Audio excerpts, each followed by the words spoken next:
Hello friends and welcome back. Today I have done something a little unusual. I had an older office building in my town. It had an extra floor on top, and instead of tearing it down, I just wasn't using it. I decided to convert it into a modern home.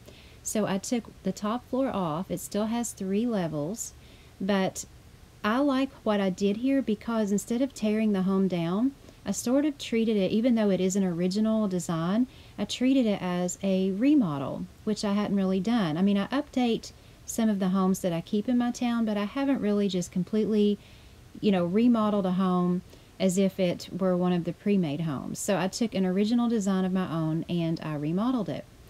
So I took this area here and just turned it into the garage, and it has a side entrance as you saw just a minute ago. And down here is the entryway. This is a rather unusual layout because most of the living area is going to be upstairs. But this is just the entryway here. And you can see I've tried to keep everything sort of eclectic. There's not much of a theme in the house other than color. Over here is a bathroom that serves the TV area you'll see in a minute, as well as serving the guest room area. And over here is an exit to the downstairs patio, which wraps around to a beautiful pool. And across from that, we go into the small guest room, which is down here.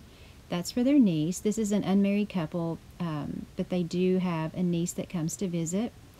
And here we have a beautiful little TV area where guests or just the people who live here can come watch movies or hang out. And then back in here, behind it, you'll see that little nook there. That was already there. I didn't want to take it off because of the roof line, so I just used that as a media area. And then back behind here, I've put a little kitchenette. So if you want to make coffee or tea or make popcorn, you can do all of that downstairs without having to go upstairs to the kitchen. So that's the first level there. And then you come up the stairs here, and you're going to come into a nice sized great room area. It is long and thin, but I made use of the space. This was an office area with desks, so I've changed the wall color to that periwinkle color and tried to carry blues throughout the room and sort of balance out the blues in the room, even with the flower on the table there. I think that blue colors and that steel color, the metal, goes very well together, and I've also used the chalet fireplace there. I used the light wood on the floors. I prefer dark wood, but in this home I thought they looked great against all of the darker colored furniture with the white trim. And over here in these 2 little areas that were already here, I turned one into a 3-piece bath with the sink, shower, and toilet.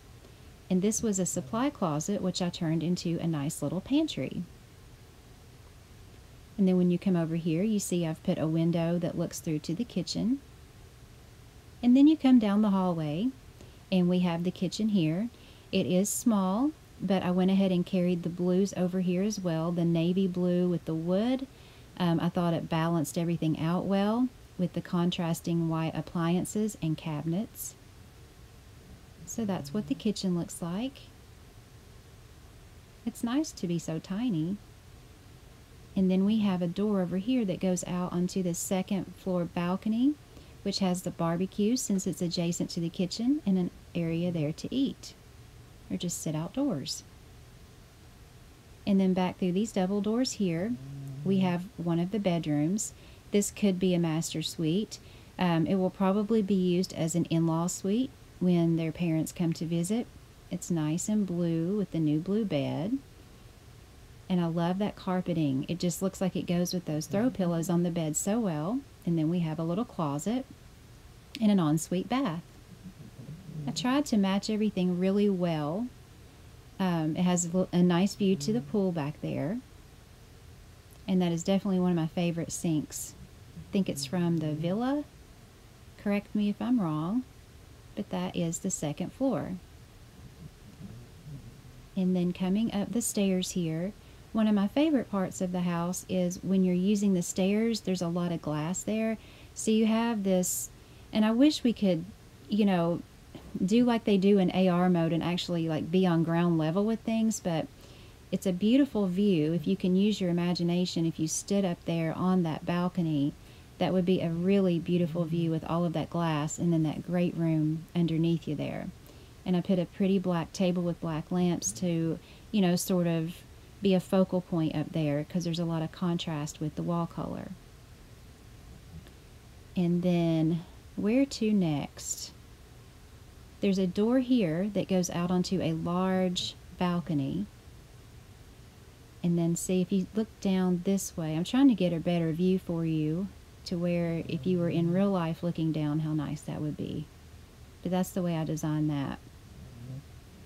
And then coming down the hallway here, I kind of just put this mirror here because I wanted to put something there. And it didn't fit in the bedroom, but where it's gold, and I made this beautiful master suite here, gold and black. You guys know this is my favorite, absolute favorite bedroom furniture that we've gotten so far. I love that bedroom furniture with that wall color. That is so pretty, and especially with the black carpet. And then we have a nice little room here. You go through the doorway that serves as an office. A nice place to work where you can look out at the pool or look out at the forest. So that's what that is. I love that room. But yeah, that wall color is so warm and it goes with so many different things.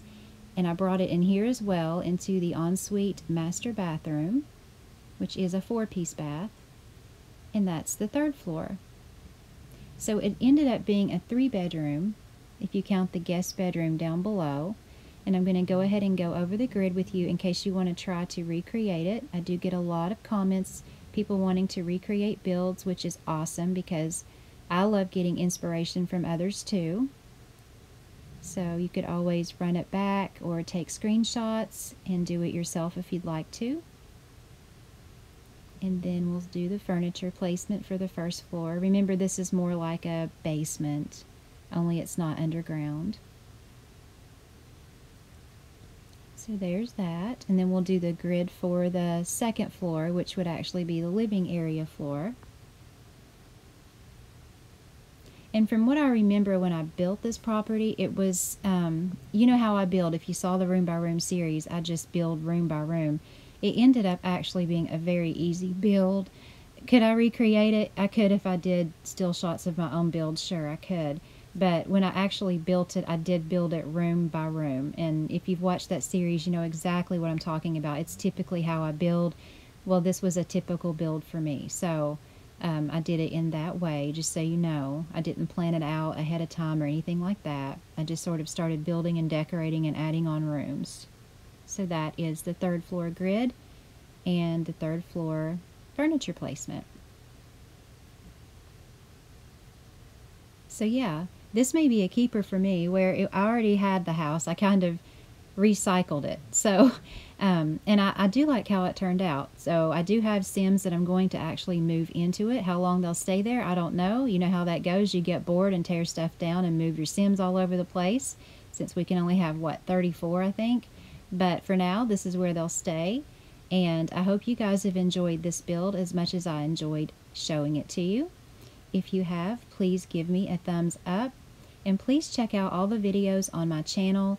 I do viewer requests, I do originals like this, and I also am still working on the next episode of A Day in the Life, and I have my room by room series. So thanks again, guys, and you have a wonderful day.